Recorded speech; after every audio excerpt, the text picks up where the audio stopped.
અને હવે આગળ વાત કરીએ તો સાબરકાંઠા જિલ્લાના હિંમતનગરમાં ઉત્તર ગુજરાત વીજ કંપની લિમિટેડની મોતીપુરા કચેરી આગળ મોડી રાત્રે લગભગ 11 વાગ્યે 100 થી વધુ લોકોએ હોબાળો મચાવ્યો। છેલ્લા 10 દિવસથી સહકારી જીનથી હડિયોલ સુધીના વિસ્તારની સોસાયટીઓમાં રાત્રે વીજ પુરવઠો ખોરવાતા લોકોમાં ભારે રોષ ફેલાયો હતો। આક્રોશિત લોકોએ યુજીવીસીએલ કચેરી આગળ એકઠા થઈ સૂત્રોચ્ચાર કર્યા અને બેસી ગયા હતા, જેના કારણે રાત્રે 1 થી 2 વાગ્યા સુધી હંગામો ચાલ્યો। રોષે ભરાયેલા નાગરિકોએ મોતીપુરા યુજીવીસીએલના અધિકારીઓને રાત્રે બોલાવીને સમસ્યાનો ઉકેલ લાવવા માંગ કરી। પરિસ્થિતિની ગંભીરતાને જોતા એક તબક્કે હિંમતનગર એ ડિવિઝન પોલીસને બોલાવવી પડી હતી, જેથી કોઈ અનિચ્છનીય ઘટના ન બને। સ્થાનિક લોકોનો આક્ષેપ છે કે છેલ્લા 10 દિવસથી રાત્રે વારંવાર વીજ પુરવઠો ખોરવાઈ જાય છે, જેના કારણે રહેવાસીઓને ભારે હાલાકીનો સામનો કરવો પડી રહ્યો છે।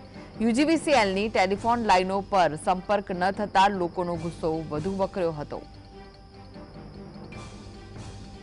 તો લોકોનો રોષ જોઈને પોલીસ બોલાવવાની ફરજ પડી હતી, કારણ કે રોજ રાત્રે વીજળી વારંવાર જતી રહે છે। હિંમતનગરની યુજીવીસીએલની કચેરીમાં મોડી રાત્રે હોબાળો થયો હતો।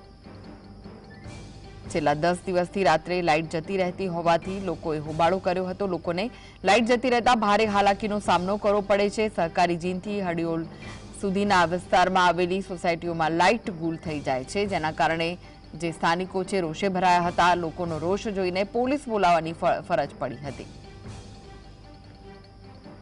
તો હિંમતનગરની યુજીવીસીએલ કચેરીમાં મોડી રાત્રે હોબાળો થયો હતો।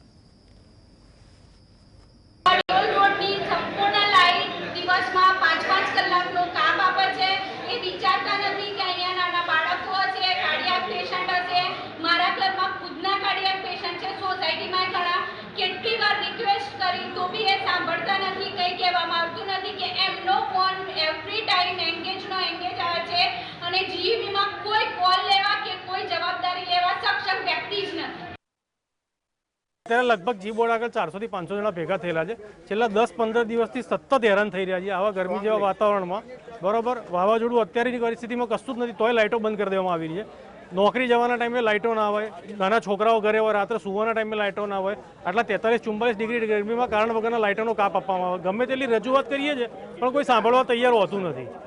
પ્લસ છેલ્લા 10 દિવસથી એટલા હેરાન થઈએ છીએ કે સવારે રાત્રેની લાઇટો જતી રહે, સવાર સુધી લાઇટો આવે નહીં। વોલ્ટેજ ડીમ થાય, પ્લસ થાય, માઇનસ થાય, એમાં અમારા ઘરના સોસાયટીમાં ઘરમાં કેટલા લોકોના પંખા, ટીવી, ફ્રીજ બધું ઉડી ગયું છે।